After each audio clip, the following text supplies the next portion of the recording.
nous allons donc parler de comment avoir un ramadan familial et juste quelques recommandations que j'ai pu mettre en place que je voudrais partager aujourd'hui. Le numéro 1 est Suhoor et Iftar, les deux grandes parties excitantes de la journée. Donc, toute personne qui jeûne, surtout en été, vous avez ces 18-19 heures de jeûne qu'Allah subhanahu wa ta'ala donne à chacun force et constance. Donc c'est vraiment difficile, c'est très exigeant. Donc les gens font du suhoor et de l'iftar un grand événement.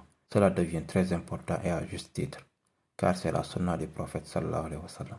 Que se passe-t-il normalement au moment de suhoor et l'iftar? Comment se passe le suhoor et l'iftar? Je vais vous donner un scénario très typique.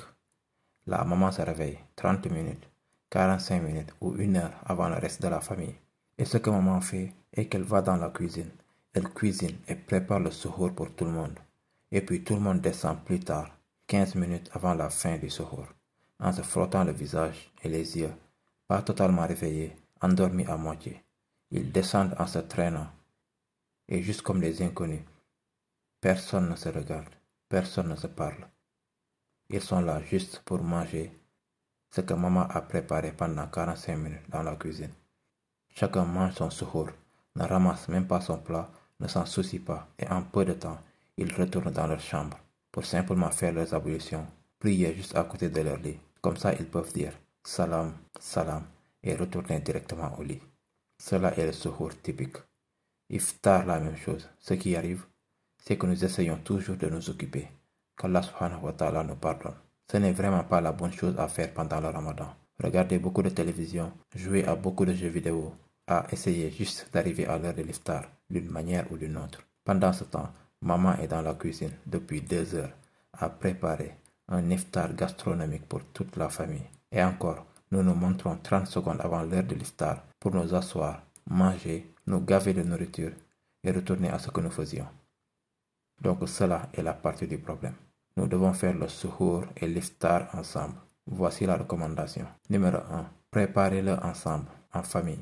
Transformez la préparation du suhoor et de l'iftar en activité familiale. Donc tout le monde descend ensemble. Si 4 personnes préparent un suhoor au lieu d'une seule personne, cela ne prendra pas 45 minutes, cela prendra 20 minutes.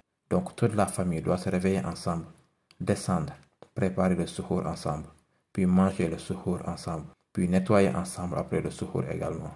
Parce que maman veut aussi prier Salatul Fajr. Maman veut aussi faire la prière nocturne et réciter du Coran et profiter également de son ramadan. Ce n'est pas juste pour elle de mettre toute la responsabilité sur elle.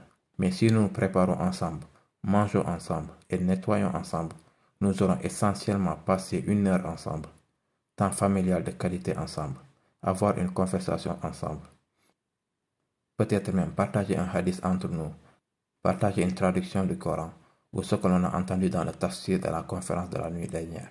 C'est donc une opportunité très bénéfique, le moment du suhoor. Donc suhoor et iftar, préparer, manger et nettoyer ensemble en famille. Numéro 2.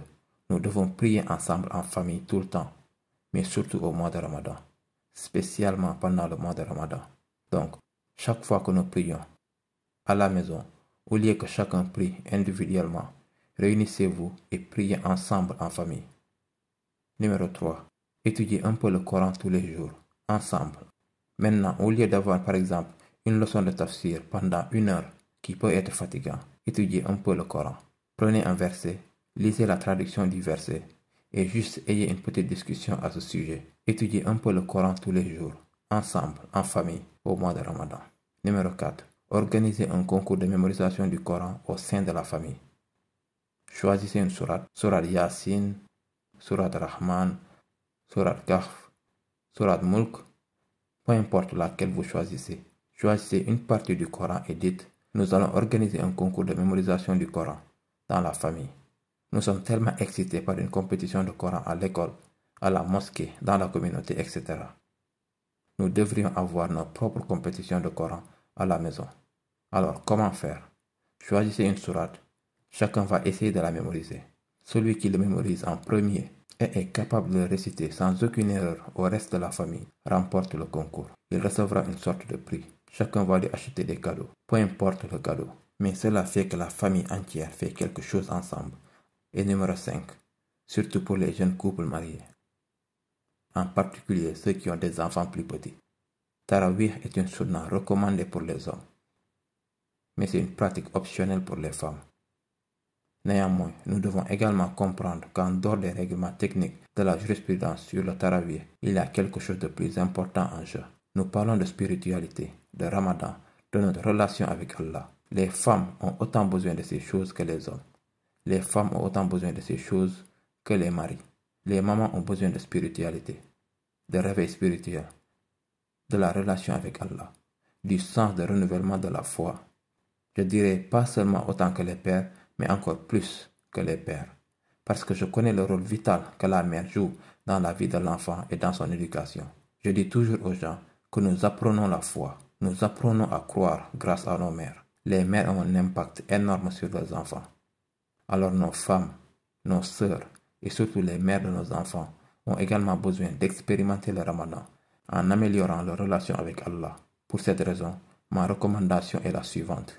Si vous avez de petits-enfants et que vous ne pouvez pas les amener aux prières de Tarawih, pas seulement à cause du problème de bruit, mais ce dont je parle est que les enfants ont une heure appropriée pour se coucher. Ils ne peuvent pas rester debout physiquement au-delà d'une certaine heure. Donc, les enfants doivent dormir. Maintenant, quelqu'un doit rester à la maison avec les enfants et quelqu'un doit aller pour les prières de Tarawih. Donc, ce que je recommande est que les parents se relaient. Restez avec les enfants et assistez aux prières de Tarawih, même si ce n'est pas tous les jours. Une fois par semaine, 2 fois par semaine, quel que soit le cas, quoi que vous puissiez gérer, papa doit se sacrifier un peu. La prière de Tarawih est également une sunna à effectuer à la maison en passant. La maman, votre femme, peut aller avec quelques amis aux prières de Tarawih pour prier, écouter les leçons, écouter les rappels, recevoir un petit coup de boost spirituel ou un petit coup de boost de la foi. Facilitez cela pour elle.